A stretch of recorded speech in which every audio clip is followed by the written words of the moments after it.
বাংলার সরকারি স্কুলের এহেন অবস্থা দেখে আপনার চোখে জল আসবে।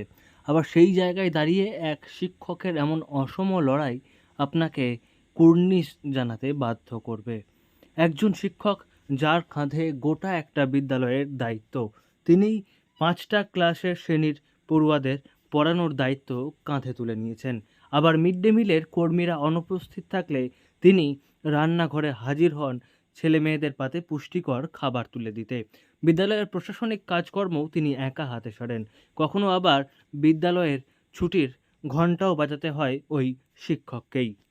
স্কুল কাজ বলতে প্রথমে হচ্ছে মিড ডে মিলের, যেহেতু প্রতিদিন খাওয়ানো হয়, তাই মিড ডে মিলের সকাল থেকে সবজি টবজি, আলু সবজি বাজার করা সমস্ত জিনিস এসে পরে স্কুলে দিয়ে আসতে হয়। তারপরে এসে পরে স্কুলে পড়াশোনার ব্যাপারটা দেখতে হয়। তারপরে খাতাপত্র মেনটেন্স করতে হয়, অনেকগুলো খাতা রেজিস্টার খাতা আছে, সে খাতাগুলো প্রতিদিন সারতে হয়।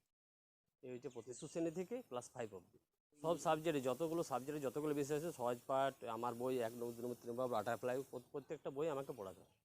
শিক্ষক তো বারবার আমাদের যে এসআই ম্যাডাম আছে তাকে বলেছি, তো কোনো কিছু আর কিছু বলে পরে কিছু হচ্ছে না। বাড়িতে অসুবিধা হলে কিছু কারণে হয়তো মিড ডে মিলে খাই আমাকে যেতে হয়। মোটামুটি আমার সিঙ্গেল টিচার প্রায় 21 জুন থেকে আমি একাই চালাচ্ছি। রাজ্যের অন্যতম গুরুত্বপূর্ণ শহর আসানসোল এবং রাজ্যের দ্বিতীয় বৃহত্তম পুরসভা এলাকা আসানসোল পুর নিগম। সেই আসানসোল পুর নিগমের অন্তর্গত ৯৯ নম্বর ওয়ার্ডের কুলটি সংলগ্ন বিনোদ মাধের প্রাথমিক বিদ্যালয়। সেই বিদ্যালয়েরই এমন বেহাল দশা। বিদ্যালয়ে রয়েছেন মাত্র একজন শিক্ষক, আর তিনিই বিদ্যালয়ের সমস্ত কাজ একা হাতে সামলান। এখানে শিক্ষা দপ্তরের তরফ থেকে শিক্ষক অন্য নিয়োগ করা হয়েছিল ঠিকই, কিন্তু কেউই এই বিদ্যালয়ে থাকতে চাননি। বদলি নিয়ে অন্যত্র চলে গিয়েছেন। আর এই বিদ্যালয়ের এমন হাল হওয়ার অন্যতম ভিলেন বিদ্যালয়ে হ্যাঁ, পৌঁছানোর নিশ্চয়ই রাস্তা। সমাধান করতে চাই, কারণ আমি একা এখন যতদিন পর ওরাই চালিয়ে যাবো, তারপরে প্রত্যেক প্রশাসন যখন দেবে, টিচার দেবে, আর দেবে আমাকে তো একা স্কুল তো খুলতে হবে, কিছু করার নেই, স্কুল তো বন্ধ রাখা চলবে না। আমার ম্যাক্সিমাম শোনা যাচ্ছে রাস্তা প্রচণ্ড খারাপ, সত্যি রাস্তা খারাপ, 3 কিলোমিটার রাস্তা এতটাই খারাপ যে রাস্তা বলে কি, রাস্তার ব্যাপারেও অনেক রিপোর্টার এসেছিলো, রিপোর্ট করে গেছি, কিন্তু রাস্তার হচ্ছে না। রাস্তার জন্য অনেক হয়তো ম্যাডামকে দেওয়া হয়েছিল, এখানে দুজন ম্যাডাম, তার রাস্তার জন্য তারা ক্যান্সেল করে দিয়েছে। আর সত্যি ম্যাডামদের পক্ষে এখানে আসা খুবই কষ্টকর, মানে খুবই কষ্টকর। 3 কিলোমিটার রাস্তা শুধু বোল্ডারে ভর্তি, মাটি বলে কোনো জিনিস নেই, পাথর, শুধু পাথরে ভর্তি। তো রাস্তা প্রশাসনকে জানাচ্ছি যে রাস্তার ব্যাপারে কিছু একটা ব্যবস্থা করা হয়, রাস্তাটা প্রচণ্ড খারাপ।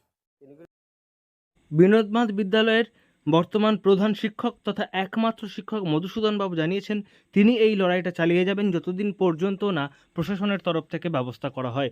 কিন্তু বিদ্যালয়ে পৌঁছানোর যে ৩ কিলোমিটার রাস্তা রয়েছে সেই রাস্তাটির চরম বেহাল অবস্থা। পিচ অথবা মোরাম তো দূরস্থ, এই রাস্তায় মাটি পর্যন্ত নেই। পাথুরে রাস্তা ভেঙে বিদ্যালয়ে পৌঁছতে হয়, যে কারণে দুজন শিক্ষিকা নিয়োগ করা হলেও তারা এই বিদ্যালয়ে কাজ করতে পারেননি।